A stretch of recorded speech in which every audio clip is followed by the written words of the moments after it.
that we've covered the for and while loop, we'll be looking at the break and continue statements. So both of these are used with conditions and with loops. So the break statement exits the loop, while the continue statement skips over an iteration. For example, if we have for I in range 10, what if I want to print all the numbers except 4? So I will add a condition if I is equals to 4, continue, and then print I.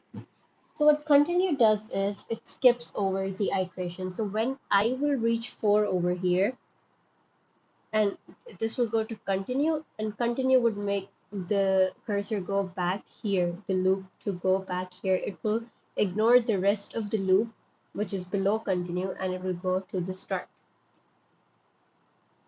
So here we have 0, 1, 2, 3, no 4, 5, 6, 7, 8, 9. So this is how continue works. What if I want to print numbers from 1 to 10, but I only want to print even numbers? So for that, I'll do if I modulus 2 is not equal to 0, I will continue. So if it's an odd number, it will skip it, continue it, and go back to the start, where I have 2, 4, 6, 8, 10. So this is how the continue statement works. Now moving on to the break statement. The break statement exits a loop. So if we want to exit loop at a certain number, we will use the break statement, meaning for I in range 1, 2. If I want to exit at 5, if I only want to print numbers from 1 to 4, I'll do if I is equals to 5, break.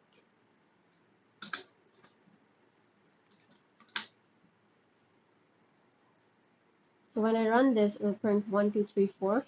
First, it will check is 1 equal to 5. It's not, so it will skip the break and go down. But when it is equals to 5, it will break it and it will go out of the loop. So that is how the break and continue statement works. Now let's do a fun practice question, which is guess the number. So here I have a number 7. I want to give the user 5 tries, and I want him to guess what this number is.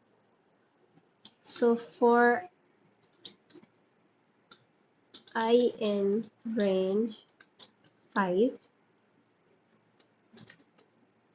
I will ask the user to input a number. We'll name it user input. Enter your guess. We will convert it to int.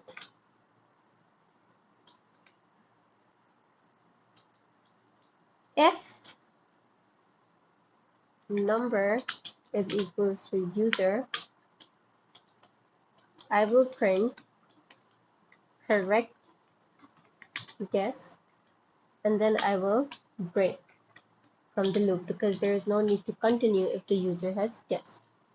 Else, now I also want to print if it's too high or too low. So the number is 7. If the number is greater than 5, if user's guess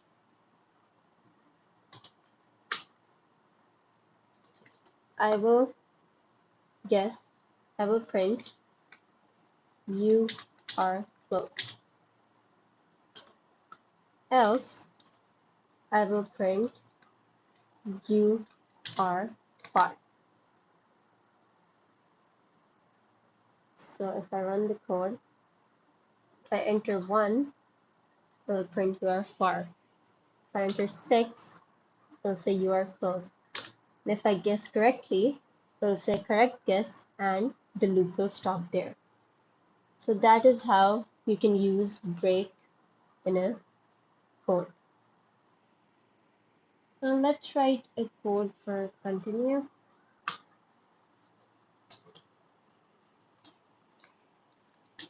So here I have a string. I am doing Python programming and I am learning break and continue.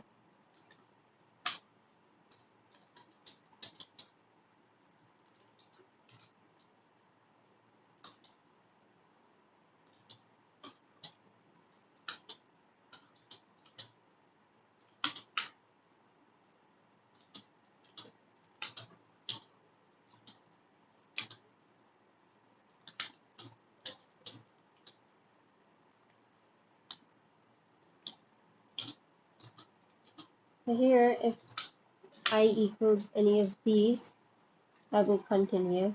I will not print these. So I do not want to print any vowels.